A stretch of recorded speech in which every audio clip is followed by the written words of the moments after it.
মধুবন জঙ্গলে বাস করত এক বিষধর সাপ। তার ছোট ছোট দুটি বাচ্চাকে সঙ্গে নিয়ে একদিন সাপটি তার বাচ্চাদেরকে রেখে জঙ্গলে খাবার আনতে বেরিয়েছিল। খাবার খুঁজতে খুঁজতে তার সামনে চলে আসে টুনি। টুনিকে দেখে সাপটি তাকে ধরতে যায়। তখনই টুনি কাঁদতে শুরু করে। টুনির কান্না দেখে সাপটির খুব মায়া হয় আর টুনিকে সে ছেড়ে দেয়। তখনই টুনি বলে, আজ তুমি আমার জীবন ভিক্ষা দিলে, দেখো একদিন না একদিন আমি তোমার কোনো না কোনো উপকারে আসবো, এ কথা আমি কোনো দিনও ভুলবো না। এ কথা বলে টুনি উঠতে উঠতে তার বাসার দিকে ফিরে আসে। তখনই দেখতে পায় ওই গাছটির নিচে একটি সাপুরিয়া সাপের বাচ্চাদেরকে ধরছে।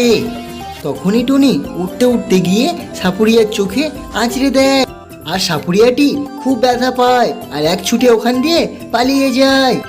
তখনই সাপটি ওখানে ফিরে আসে আর টুনিকে ধন্যবাদ জানায়।